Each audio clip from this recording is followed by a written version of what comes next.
Editors note this post was originally published in July 2014 and has been updated with the most recent information.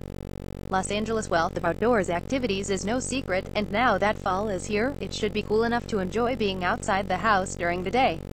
Hiking is a great, cheap way to enjoy the fresh air and fantastic weather, but for those more reluctant hikers, folks who need a little carrot to dangle in front of them as they trudge up a hill, we've compiled a list of Los Angeles area hikes that all come with spectacular sights along the way or at the end: waterfalls, stunning views, unique leftovers from heydays as a filming site.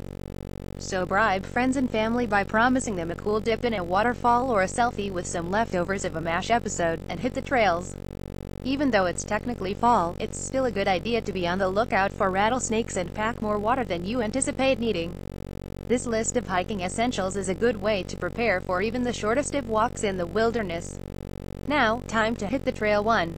Malibu Creek State Park. Hikes in Malibu Creek State Park have Hollywood connections, as the park includes areas that were used to shoot MASH in South Pacific.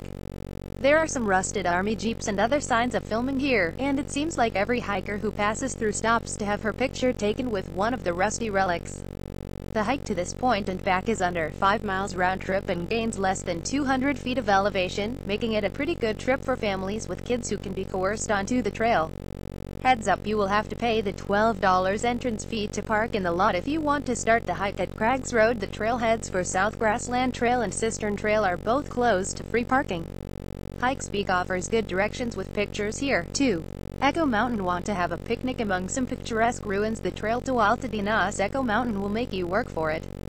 Beginning at the very top of Lake Avenue and through a big, beautiful gate, the 5-mile round-trip trail is all steepish switchbacks and little shade, but it is very well maintained. It's also peopled enough that a solo hiker can feel secure. The reward is a dynamic history exhibit and shaded, very spread-out picnic space left over from the resort that used to be on the site. There are also large pieces of the dismantled Mt. Lowe Railroad that once brought resort-bound vacationers here, and an old metal echophone. Yell into it and have your words bounce off the mountains back to you. Amazing. Click over to SoCal Hiker for image-heavy directions. 3. Wildwood Canyon. Burbank's Wildwood Canyon offers an easy to moderate 2-mile loop, with a peak providing sweaty explorers some amazing city views and a permanent reclining chair memorial on which to kick back and relax until it's time to carry on. There are picnic grounds, restrooms, and drinking water off of Wildwood Canyon Road, too, so you can compare photos and munch pasta snacks while you sit down and cool off. Get there early, though the park closes at sundown. 4. Eaton Canyon. Eaton Canyon's lower waterfall is looking fairly robust right now, likely thanks to snow melt. The upper falls are closed indefinitely. The hike to the falls is relatively shady and relatively flat. The roughly 3-mile round-trip hike only gains about 375 feet. Start hiking from the Nature Center, where there are restrooms, water, and people to talk to about the trails. This is a really nice novice hike or ideal for a day when you don't feel like being in pain later. 5. Murphy Ranch. By now, a lot of people know about Murphy Ranch, the compound built by 1930s Nazi sympathizers in Malibu's rustic canyon that was eventually supposed to have enough self-contained infrastructure to provide for a small town's worth of people. But who has really gone through the trouble of seeing the place for themselves? This generally flat hike comes in at just under 4 miles and starts only a few miles from the 405. The grounds are graffiti covered, but the structures that were built are still mostly in one piece or indiscernible pieces, and there are staircases and gates still standing, too.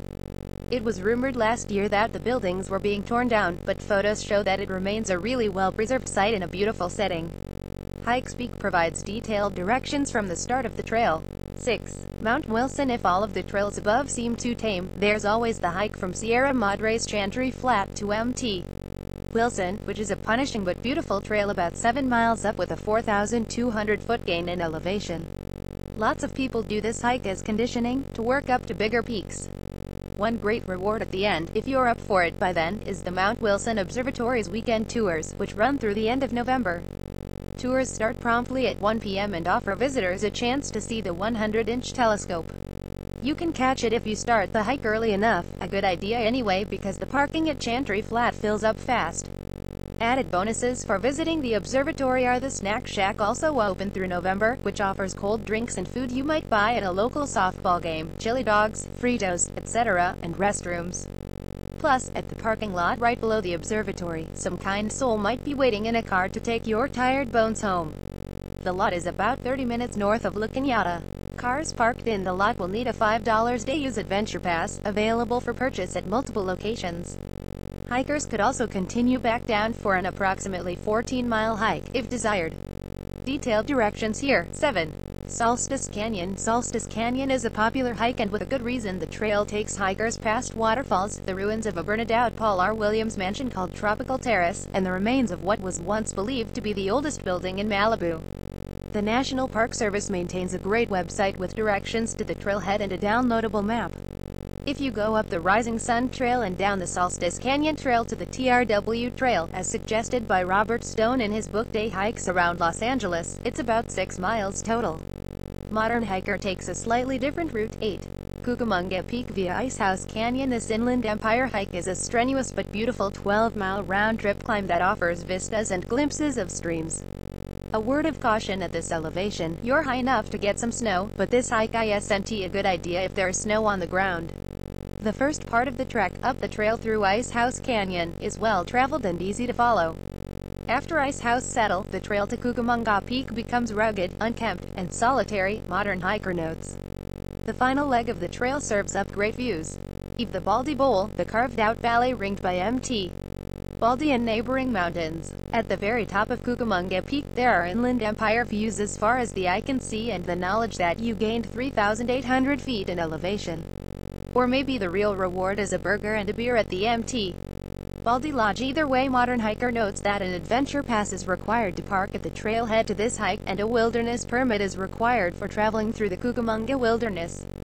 Inquire about both at the Mt. Baldy Visitor Center.